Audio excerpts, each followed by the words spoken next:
بسم الله الرحمن الرحيم. بسم الله الرحمن الرحيم. خطبة الكتاب.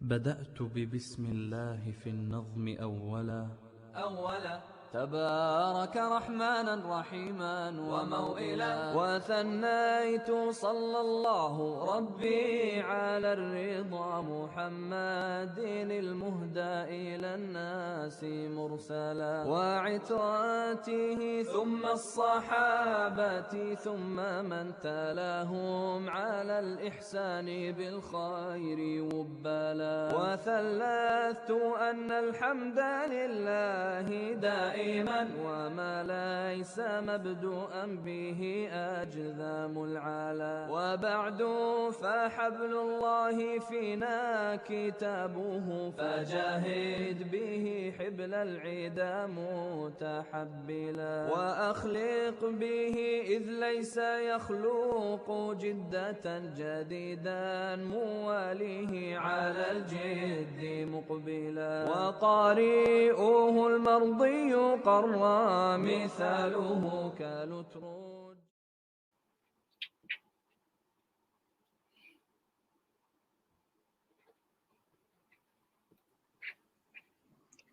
Assalamu alaikum wa rahmatullahi ta'ala wa barakatuh.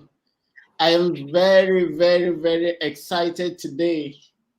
The reason of my excitement today, you also know. We have the privilege, the honor to host a very exceptional person. You know, our previous session has been discussions about the halal economy, the opportunities available, and everything. But we know the center stage of all this is the human capital. People make the system work. People really are the forefront of whatever economy we are talking of. And I'm talking of the human capital, the professional. Now you cannot do anything without the professional being the catalyst for the development of the economy. Today we have someone special, someone someone I really regard to have the answers will be to the questions we'll be asking about the role of the professionals in building the halal economy and the Islamic economy as a whole. So please welcome, help me to welcome our brother here, CEO of Association of Shariah Advisors in Islamic Finance, Association of Shariah Advisors in Islamic Finance Malaysia. He's going to be telling us about what they do as an institution. And I know some of you have questions about this. This organization has been in the center of human capital development, developing the necessary professionals to steer the affairs of the halal economy. So at this point, I'm not going to tell you more about this rather than the person himself. Brother Makhtar Abdullah, Assalamu alaikum wa rahmatullah. Waalaikumsalam warahmatullahi wabarakatuh. Thank you, Brother Awad. How are you? I'm fine. Alhamdulillah. How are you too? Alhamdulillah, good. Great. We miss Malaysia for the special food. Be specific. You miss the nasi lemak, I think. yeah, nasi lemak and my tom yum. Great.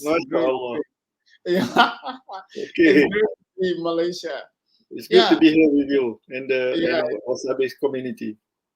Wasabih community, yes. All right. You asked me about what we are doing about Asas and everything, right? Yes, Asas. Can you briefly walk us through what Asas is and what you do as an institution?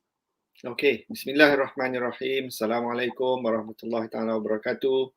Very good afternoon, good evening. I don't think it's good morning. I'm not so sure the listeners are from which part of the world, but it's good to be here with everyone on this platform. It is a great opportunity for me to share something from our side.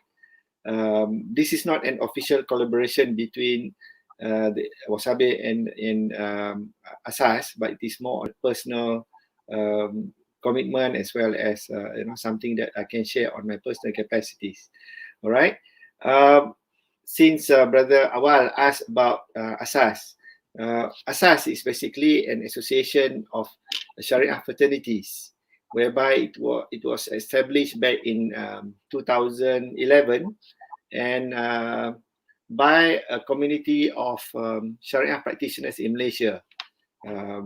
The academician, the Shariah committee who serve in institution under Bank Negara, which is licensed under Bank Negara, the Central Bank of Malaysia, either in the form of Shariah committees in the central community or of the Central Bank itself, or the Shariah committee in the banking institution, Islamic banking institution, or in takaful operators, or in any other Islamic finance entities in Malaysia.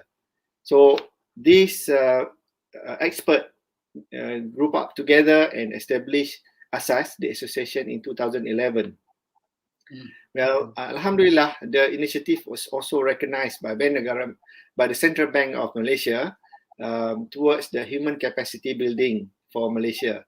Then we visualize Asas as a platform where we can gather all the Shariah practitioners, be it the Shariah committee or the bankers or the professional, whoever that involved in Islamic finance in whatever form, as well as the aim is to increase the professionalism of these practitioners or communities. So we do certification program, we do non-certification program, we have annual program, we also have a collaboration with stakeholders like Bursa Malaysia, Islamic capital market entities, international universities as well. So we'll try our best to reach out as much as possible.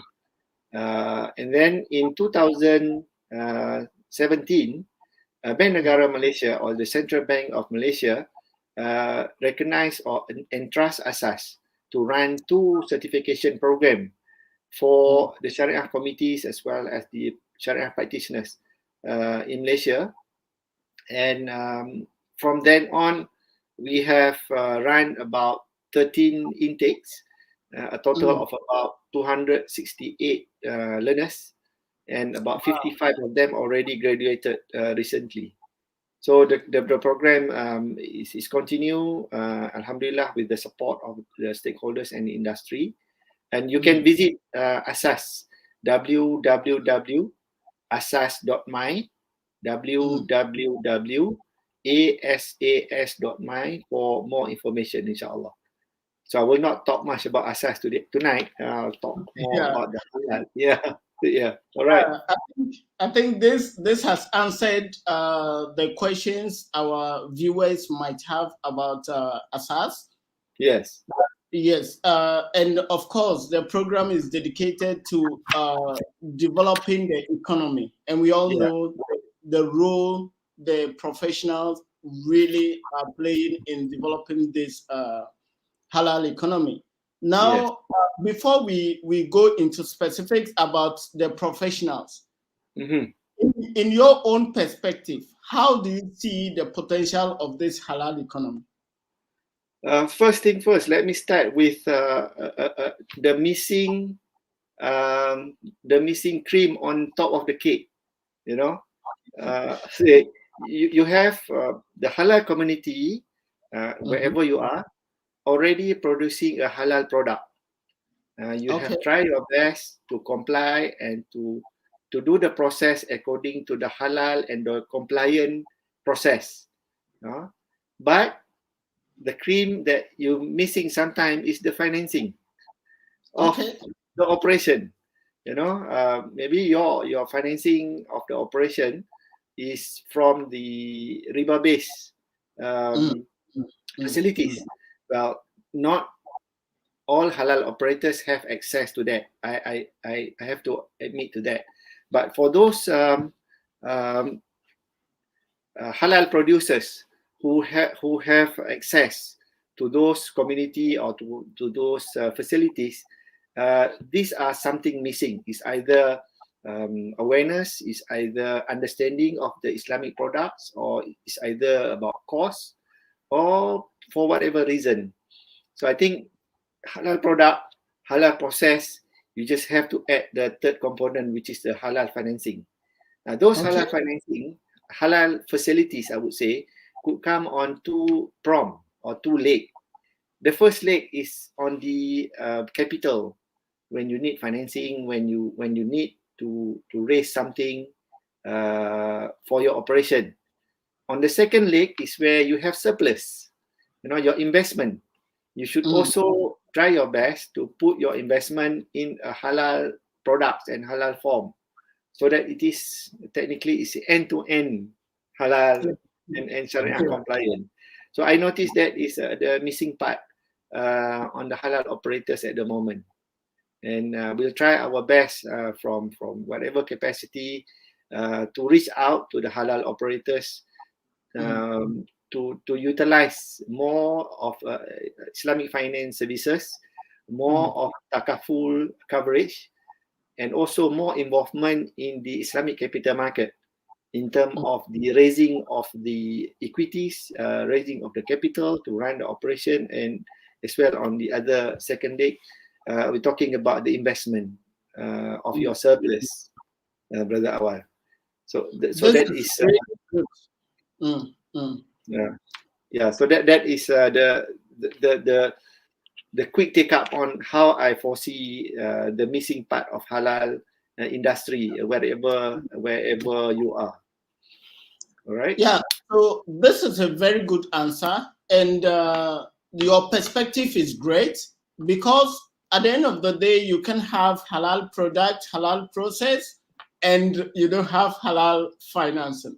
But let me just ask this question: the matter of availability, whether there are not more available Islamic finance opportunity in the system, or practically people don't have the knowledge about these Islamic financing opportunities. Okay, I came across a report produced by one research institution recently. For your information, there are about 1,595 Islamic financial institutions all over the world. Yeah, there are about 47 countries at the moment that have Islamic finance operation. So that is in terms of the numbers, wherever, and the numbers. Well, if you talk about the knowledge, there are about 1,008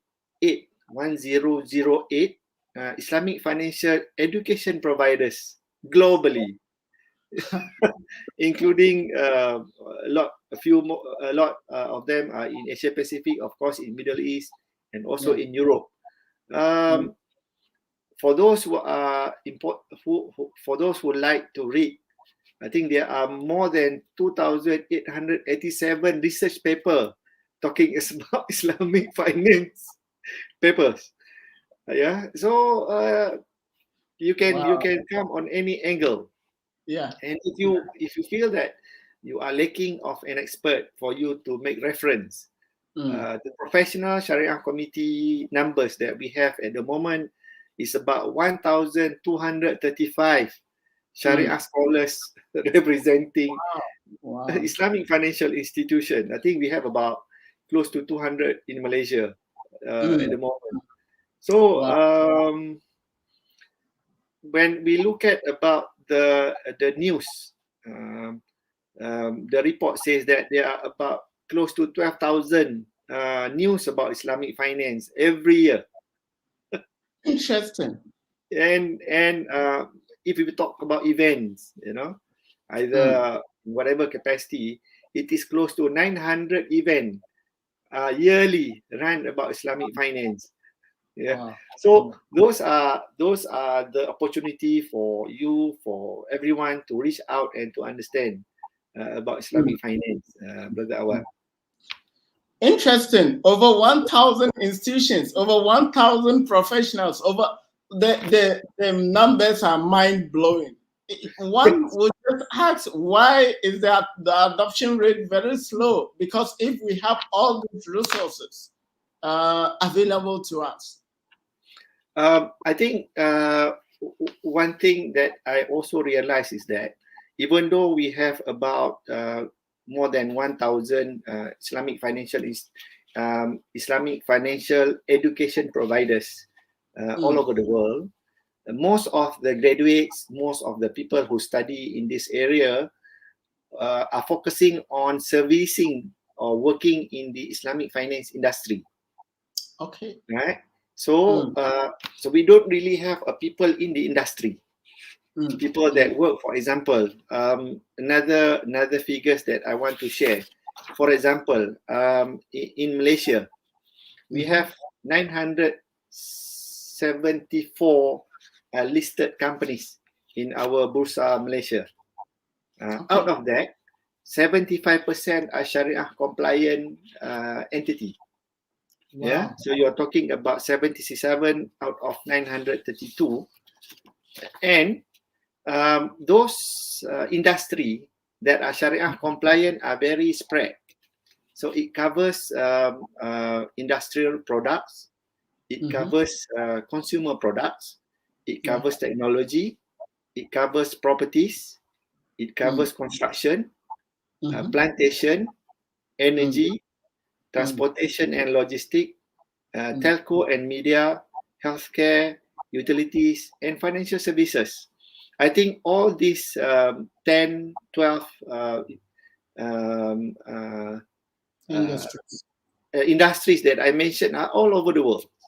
So, but the graduates that we are producing with Islamic banking background, either a degree or master, they will focus on serving in the Islamic financial institution. Yeah. How I wish for them to go into the industry, work as the CFO, work as the financial controllers, work in the institution as the finance guy, as auditor guy, as marketing guy, so that when you want to approach Islamic finance, the institution itself have someone inside there who understand Islamic finance very well. So the bankers, the Islamic bankers or Islamic capital market players can talk to their client with the same language, with the same understanding, right? And these people who are working in the institution, in their industry, can relay the message, can clarify, can manage, can do a lot of things that would make Islamic finance more acceptable. Sometimes there's a gap. I came across a few companies, even listed companies. Sometimes when we ask over a casual discussion, why don't you try Islamic finance, either facilities or Islamic capital market, or why don't you take coverage through takaful? Well, makhtar, we don't understand Islamic finance. One, the terminologies are sometimes a bit Arabic, which are not in our terminology. And we don't have anyone inside there that would manage that if we were to take up Islamic finance facility. So I said, so start to employ. I think the graduates of Islamic banking don't just focus on working in Islamic finance industry. Go out. There are 12 more industry that are available for you. There are a lot of institutions that not necessarily have a logo of halal, but in terms of production, in terms of operation, they are Sharia compliant. So go for that, so that you can become the link, you can become the bridge to a lot more things. So when we have finance, when we have the real economic activities working together, then we can talk about Islamic economies in a bigger perspective. Now the size of Islamic finance, people are talking about 3.4 trillion. Yeah. That's the size of Islamic finance at the moment by 2020, 2021. But if we have all those involvement, maybe the numbers will grow further. Yeah. A lot of people say that Islamic finance now is a bit stagnant, We have a double-digit growth for the last 10, 15 years. Now it's a bit stagnant. But if we open up this into a wider perspective, I believe Islamic finance will not just be focusing of property financing or automotive financing or personal financing kind of thing, but you can explore more into trade financing, which have a bigger market, which can serve halal operators, halal producers, halal value chain very well. So that's where I try to push for this agenda to the community, to the professional, and the subject is not that difficult for other professional, which is non-Islamic finance graduates or educated people to learn. In Asas, a little bit of promotion about Asas, sorry about that. One of the tasks that we've been asked to do is to close the gap between the Shariah people and the non-Shariah people. So the Shariah people who has a strong background in Usuluddin or fiqh muamalat or fiqh ibadah or whatever background they are, we will teach them, or we will share with them more technical subjects. So they will learn about economy, about finance, about accounting. For the first time they learn about balance sheet. For the first time they learn about debit credit sometimes, because they have never had an opportunity throughout their academic journey, because their journey are basically religious journey, from religious school to religious university, and then they are teaching Islamic finance, teaching Islamic topics in their career path. So they don't have the opportunity. So we give them the technical knowledge, as I said just now. For the other side, if your background is accounting, legal, economics, or whatever, we give you an Islamic fiqh muamalat component. Yeah. We share with you about the differences of the opinions, the differences of mazhab, why they are different. Because the basic argument, they will say, Islamic finance or Islam is about Al-Quran and Sunnah. Why there is different between the Islamic finance in Malaysia and in Middle East and in Indonesia, in Africa, in India and Pakistan. So we have to elaborate this so that the technical people who are really drive the industry, whether they are the lawyers, whether they are the economists, even they are the halal operators, can grab it and say, oh, Islamic finance is that simple and close to me. I just have to make another turn so that I can open the bottle. That's it. Interesting. I like the concept of closing the gap, because for example, I have graduated with an MBA in a field of business management, but I know nothing about Islamic finance. Yes. So if I have an opportunity to interact, to learn more about Islamic finance and concept that will help me to serve the industry, this is going to be great. So I think, and purely religious, academic training people also having the opportunity to learn about economy, to learn about the basic concepts of economics, accounting. Yes. This is a very noble cause you guys are doing, and we pray that Allah put barakah in every step you take as well. Amin. Alhamdulillah. Thank you very much. Carry on. Awal. Yeah, so let's now deep dive into our topic. Yes. What do you think is the role, or are the roles of these Islamic professionals in building the halal or the Islamic economy? I mentioned about the third component in halal just now, right? In the earlier Yeah. conversation, I said about halal product, halal process, and halal financing. One. Number Yeah. two, we are talking about the professionals, the pure Islamic bankers, trained or educated, must go into the industry and bring the interest of Islamic finance, either banking or capital market or takaful, together in the real economic activities, right? Number three, it is not that difficult for non-Shariah trained people to understand fiqh muamalat. You have been dealing with technically you are dealing with the Shariah compliant products for whatever reason. Sometimes you are doing something which is already halal, but it doesn't have a certificate of halal. Yeah. Maybe 30, 40 years ago, Islamic finance is an alien to everyone. But now, whether you like it or not, you'll bump into those products, whether you like it or not. I appreciate the halal entrepreneurs very much. I myself, I'm not daring enough, I would say, to leave my job into end of the month payment kind of arrangement to explore into businesses. You know, I appreciate this entrepreneur. They start something from zero sometimes. They use whatever saving that they have just to believe in something and to explore the market. They start with their home, they start with their kitchen, they start with their garage or whatever.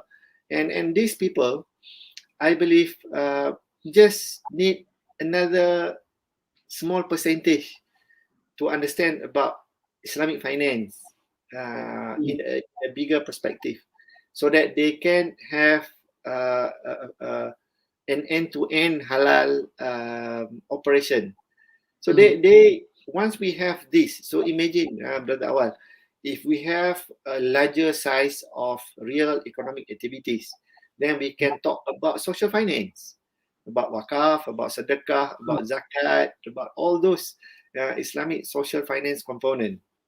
See, if you were to concentrate on Islamic finance, yes, 40 years, 50 years ago, we don't have Islamic finance.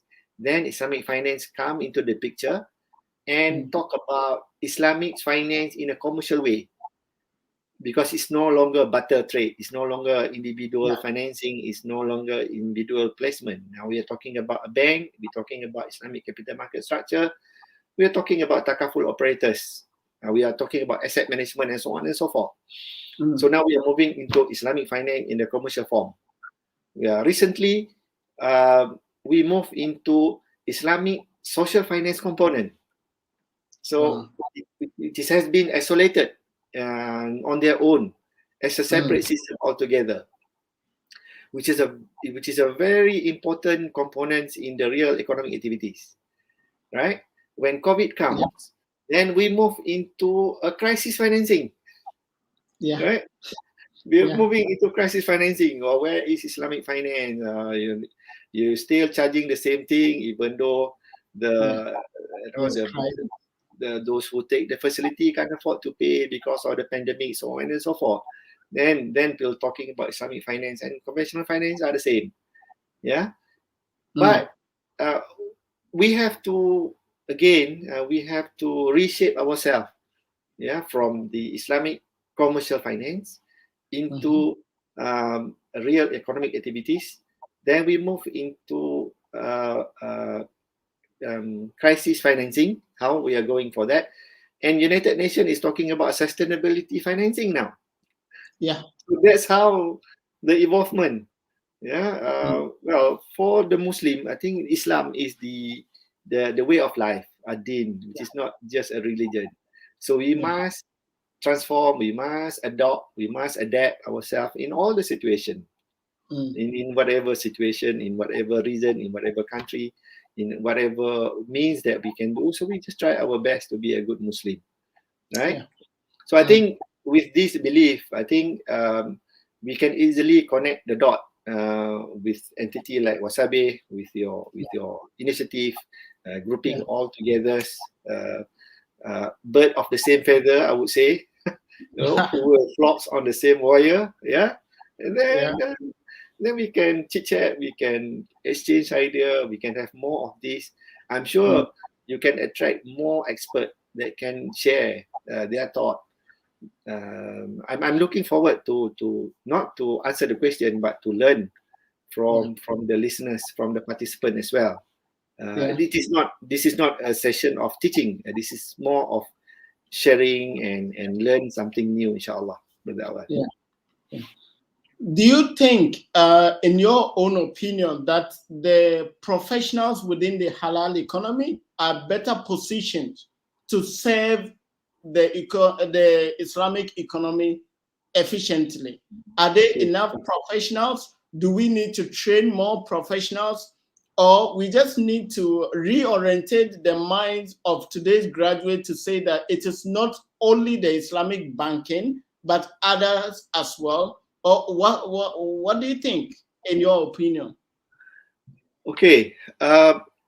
Not all professors, I would say, I'm sorry for that, not all professors are successful businessmen. Right?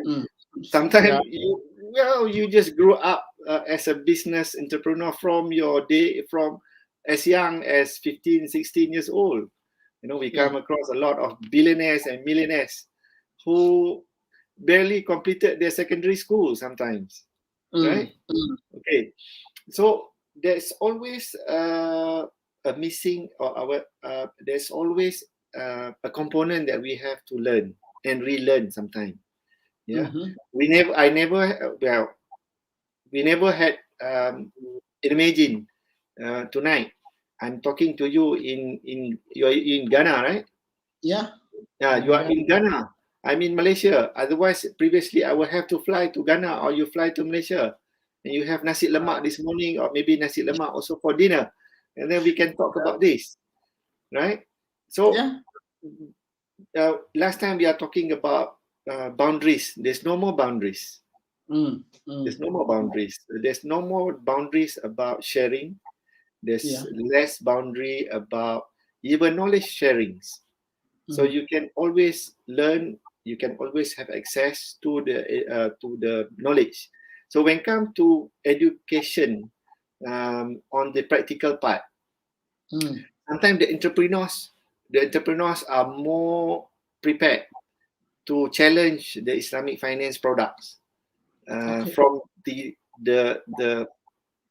plain vanilla product. Sometimes will serve certain communities, but the halal operators, the halal entrepreneurs may require different form of financing, different form of trade finance, because of the complexity or because of the speciality of their operation.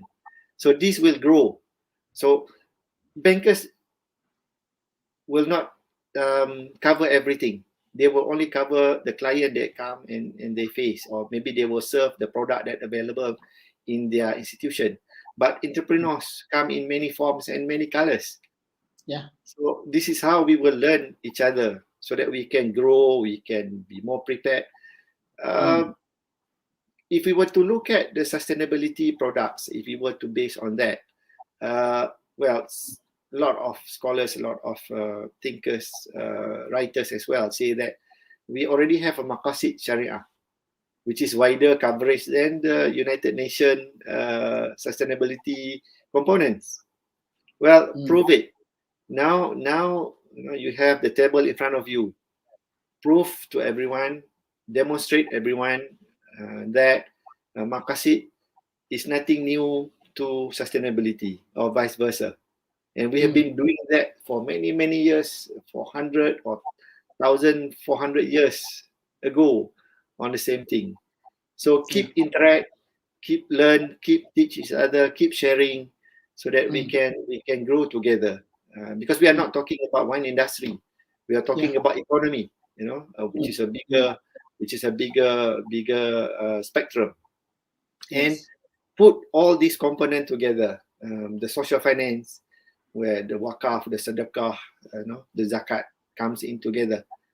If we put everything in a system, then it will be more transparent.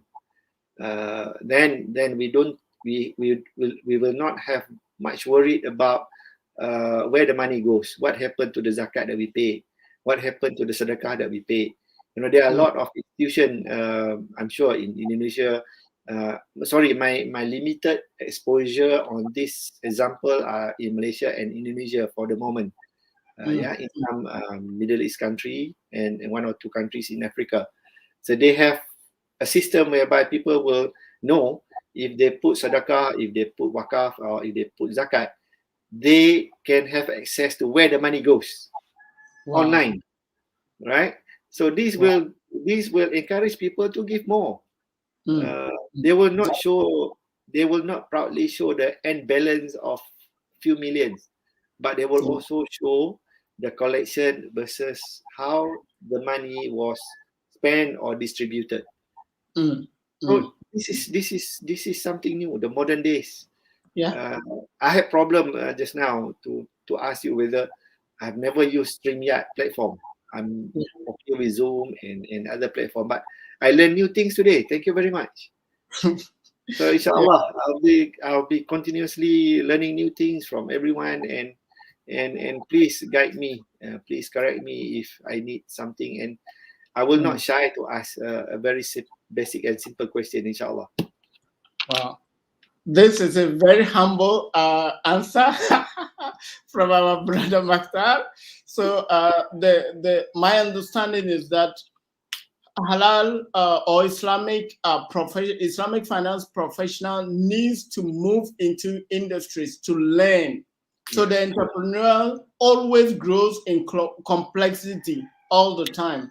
And the real way to go is for these professionals to move into the field, the practicality, to understand how the entrepreneur does his or her work, what type of financing will be best suited for this guy, and how can you collaborate with entrepreneurs as professionals to move forward. So the key thing is learning, learning, and learning. We need to continue to learn. This is very, very humbling answer, because Brother Makhtar, you guys are providing a lot of training to the professionals as well. Okay, let me share with you on how Malaysia developed for the last 40 years plus. When we established Islamic banking, for the first Islamic banking in 1983, we don't have experts, we don't have scholars. So when Central Bank of Malaysia introduced the first Shariah committee, we have members from Sudan, we have members from Indonesia as part of our committee, Shariah committee. Slowly, over time, then we grow to have our own experts. Now, some of our scholars are also serving in other jurisdiction, national Shariah committee. I think at least 6 or 7. We have our scholars from Malaysia serving in Oman, in Dubai. I can't count everything. In Maldives, we have all those. But that is after 30, 40 years we learn. One. Number two, the other effort that we make in Malaysia is to bring in lecturers as our Shariah committee members. So these people have qualification. They have PhD. They are expert in their own area. They don't have the opportunity to work in the bank or in Takaful or in Islamic capital market. So we bring them in the industry as the Shariah committee, and they learn how to make decision and how to advise the operation. It was very tough for them. But along the way, now, as I said, we have about 200 Shariah committee members, which expert in their own area. 70% of them are Shariah background, 30% of them are non-Shariah background, be it accountant, lawyers, engineers, in the Shariah committee, making decision, they learn. Right. The second benefit when we bring in lecturers into our industry, because as you rightly mentioned just now, jump into the ship and understand, maybe some of them, that is the first time they saw the word derivative, they saw the word some banking terminologies which are alien to them. So when we need a solution, they will go back to their university and do a research. So this is where our research on Islamic finance flourish, either at the level of postgraduate or at the graduate level. So we have PhD people doing certain products, exactly focusing on certain product, which is an issue where we don't have solution. We have never come across that product, but there is a demand. There's no clear reference in the kitab. There's no clear reference in the scholars. They have never made a decision similar to that complicated or specialized product. So the academician that serve the industry will bring back the issue and start to create a research. And then do the findings. And then we have a specific institution called ISRA in Malaysia, specifically doing research on Islamic finance. So we produce papers, we produce solution, we produce option, but it is up to the industry. It is up to the regulator to adopt that.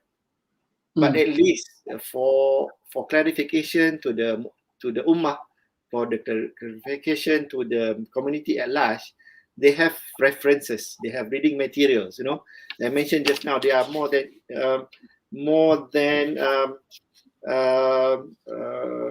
2,878 research papers has been produced. So imagine, you know, it could be a capital market issue in Malaysia. It could be a capital market issues in Ghana, in Africa, in America Latin, or whatever.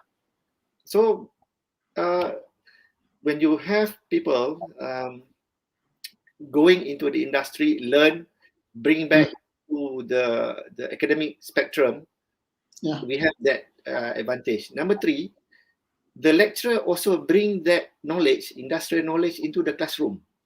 So they will produce a graduate with, not to say street smart, but also understand about the real operation. So when we produce a graduate that have a better understanding of the industry, this graduate will have a better chance of employability. The graduates, be it a degree or postgraduates, they are not only referring to the research paper or the books, which may be 3 or 4 years behind the publication. The lecturers, the Shariah committee members from the academic community bring back the knowledge to the classroom. So this is the beauty of learning, relearn, and then sharing, and then research, and then along the way we have a complete cycle of all those development. Alhamdulillah. I think similar pattern or maybe a better pattern has been adopted in other countries as well. So Alhamdulillah. Ours maybe not the perfect one, but of course when people start in their country, they have a better model. They don't have to go through the learning curve that we went through. They shortcut and they take the best practices from whatever data available all over the world. But I don't know of any shortcuts other than learning. So the thing is learning, and the model is perfect. From having other international people serving in the Sharia board, now to have your own people serving in other countries, but this is a clear example of the success of learning. So when you are open to learn as a country, when you are open to pay the price in order to really move from point 1 to 2, this is the model you are going to use, and this is the great results we are having. Now I miss one component. I missed one component. We also bring in people from the Islamic authorities into the Shariah committee. People from the Mufti or the head of Shariah, head of Islamic community from the government agencies to be in the Shariah committee as well. So these people then bring their knowledge into their government agencies. Imagine a Mufti or that bring the knowledge about Islamic finance into their states. We have 14 states in Malaysia. They bring the knowledge, and then the collection of funds and the management of funds in that particular states can be managed properly in Islamic manners. You know, they can give advice to the state leaders. They can give advice to the political communities, the executive committees. So along the way, I think we have tested the formula. It works well. As I said, those structure formula works well in Malaysia. Maybe in other country you have a different ecosystem, you have a different platform and surrounding. You may have to tweak the formula a bit here and there and prolong certain things so that it would be workable. Great. So let's now narrow down to the graduates. So I am graduating from Islamic Finance institution with my degree, and I've heard about halal economy, halal industry. So where do I start from? Okay. Well, as I said earlier, it is easy for you to find to start from the last two. You know, you look for a halal products. We have about 1.3 billion Muslim all over the world. Maybe you can share with me numbers of Muslim in your country, right? What's the numbers of Muslim in Ghana? Very basic figures. We are around 15%. We've just carried out our national population census, and very soon we'll have updated figures. Okay, they are talking about 440 million of Muslim in Africa. So you know the demand for those products. One, focus on the halal products. Then you work backward a bit about the halal process, ensuring that the process is according to halal process, halal products, halal raw materials and everything. You are good in that. So focus on that, right? Then the third one, with your MBA, I was told that you have your MBA, then it is much easier for you to tweak your business equipment or business knowledge into a halal compliant or Shariah compliant kind of facilities. As I said, it's in two legs. Either for your capital, how you want to grow, how you want to start your business. Try your best to have a halal or Shariah compliant facilities. It could be because you don't have a bank there, maybe a cooperative. We have brother Dr. Luja Sulaiman in Nigeria talking about Islamic cooperative entity. So you can go on a cooperative structure. If you don't have, maybe you can set up an Islamic cooperative structure so that you can have halal facilities. And when you make profits, remember that whatever surplus also you invest into an Islamic infrastructure. Then you don't forget to pay zakat. And then when you have extra, also you don't forget to give sadaqah. So that's how the real economic activity will grow from you, from the community, from your state, from your district, from everywhere, inshallah. So the key is, as a graduate, you don't limit yourself to one industry. You look at where, but you just start with halal products where you know that these people are operating in accordance with Sharia, and you jump in it. It doesn't matter whether it's an Islamic bank, whether it's operating food, whether it is a clothing line, whether so the economy is wide, and you can choose any of this. Then you start, and then when you have excess funds, please, your investment should go back to Islamic structures that will help the society. And you also reminded us not to forget about zakat. This is really a hard thing to do for most Muslim entrepreneurs. And I think it's core to the social development of our society. So as Muslims, we operate within this framework to make sure that the poor have something to fall onto and not to suffer. when others are really making more money. So Yes. yes, so I think this is really great. And we have a question from our audience. And The scary part. The scary part. yeah, they are talking of how does Islamic finance bridge the gap in terms of financial inclusion? Okay. Of course, last time maybe people are talking about financial inclusion because some of the Muslim communities are non-bankable. You know, it is because you don't have a track record of having an account, for example, in the bank. You have an issue of distance between the nearest branch and your place, right? For you to go to the bank and open up an account. But with the latest gadget available, you can open an account through your phone. You can have account through your phone. So the financial inclusion now is even getting, well, alhamdulillah, the technology address the financial inclusion issues. You know, last time maybe people were talking about you need to have $100 to have an account. Now the minimum amount even go lowest. Yeah, people do current financial transfer from one place to another on just a click on your fingers. So we have a wider or more effective financial inclusion now.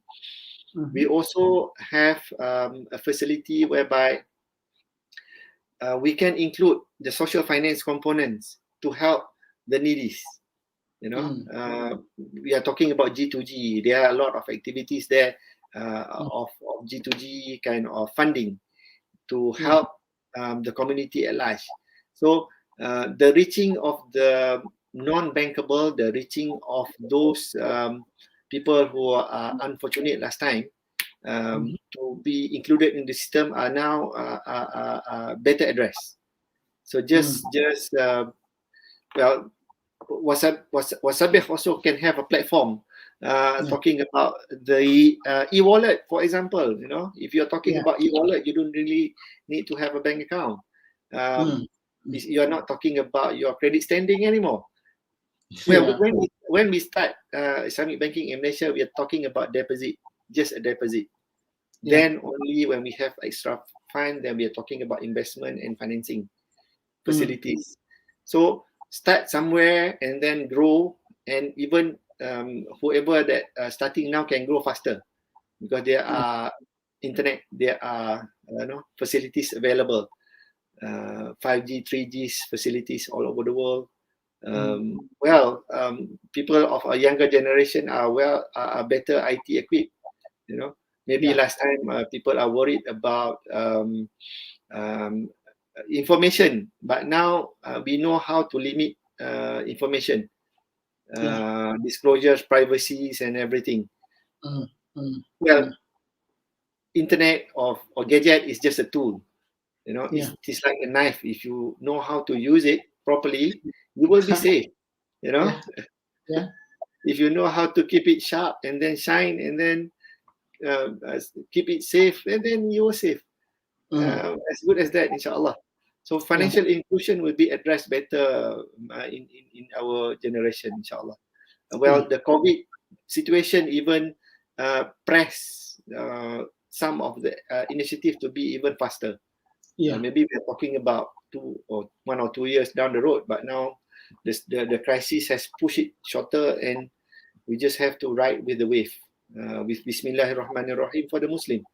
This good. This good. So financial inclusion is Islamic finance is really looking at all these e-transactions and all those simplified way of financial transaction that an ordinary person can use anywhere, any place.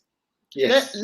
Let me come back to Asas. So what are the opportunities do graduates have to enhance their knowledge? What are some of the programs you are doing to really, because somebody might be listening and will be interested. So what are some of the programs you have? Okay, first thing first, visit www.asas.my.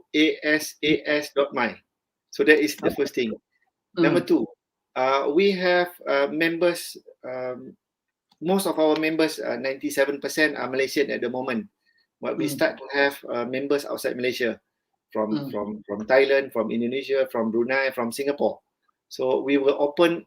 We don't have any limit. It is not necessary that only Malaysian can be a member of Asas. No, we are open up to everyone. We have categories for Muslim and for non-Muslim, based on their exposures in the industry, 3 or 5 years below ordinary members, associate members, or affiliate members. We have a certification program which meant for certain people who require certification. We also have a non-certification programs. It is just a half day, 2 days program, bi-topical, that we run from time to time. Inshallah, we will try to publish our list of programs. Previously, maybe we ran the program in hotel. Now we can run the program in this manner. Maybe last time we limit our time into Malaysia time. Now we are talking about Ghana time or global time. Global time. You know, it's not an issue. We will also, inshallah, in the process of preparing some pre-recorded program as well, so that people can access the program. Inshallah, by third quarter next year, we will have more pre-recorded material, and then that is meant for global market. That is meant for colorful people. That is meant for technical people. That is also meant for non-Shariah people who wanted to know about Shariah, to the very basic to the very advanced. Inshallah.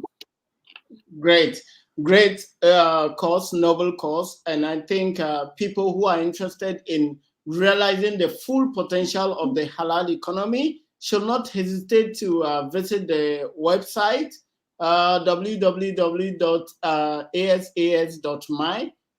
Explore all the programs you see and see how you can really develop yourself to take advantage of this growing halal industry. You cannot afford to miss this. This is a huge industry. So finally, my final question, tell us, what do you see, your vision for the halal economy? What do you want to create? We have swim and dance and try our best for the last 43 years or 50 years of our generation, maybe. Some of them even retired, but we have achieved somewhere. Now is for the younger generation to take the flag and drive further Islamic finance. I wouldn't say that whatever Islamic finance that we have now is perfect. There are still areas for improvement. There is still areas of refine. You know, we went through few stages of refine. Well, the younger generation, people like you, people like the community from Wasabih, challenge the banking industry players, challenge the bankers for a better products or a different form of product that we have now at the moment. Learn new things, keep sharing, do research, and then share, because inshallah, whatever that we do, if Allah take us back to Him, you know, we will have a knowledge that we have shared, and hopefully the knowledge will grow, and it will beneficial to the next generation. That is my personal wish, you know. Sharing the knowledge, and the knowledge will grow, and then it will be beneficial, and then Bismillahirrahmanirrahim, and then thank you very much for the opportunity. Looking forward to have more interaction with Wasabih community, the halal community, and whoever that require information. We will try our best to serve the community. And Asas is for global, it's not just for Malaysia. Inshallah. Thank you so much, Brother Makhtar, for this insightful session. We have learned some principles of learning, principles of divergence, not strictly looking at Islamic banking as a traditional place to go after graduating, We have learned about the product, the process, and of course, financing, which is also key. And we have learned about the role of these professionals in jumping to the ship, and really learning everything within the practical space of the business, the economy, in order to understand the individual entrepreneur out there and prescribe solutions that will meet their needs. Thank you so much. And don't forget to register on wasabih.com if you want to connect with Brother Makhtar. He's always there. You can ask all your questions, whether you are watching it now or you'll be watching it later. Please join wasabih.com to interact with professionals within the halal economy. Our reason for Wasabih is for you to connect with the right people, right businesses in the halal way. Thank you so much.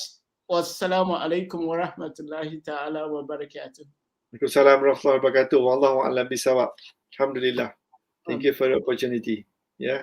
Stay safe, everyone, inshallah. Yeah. Thank you. Thank you.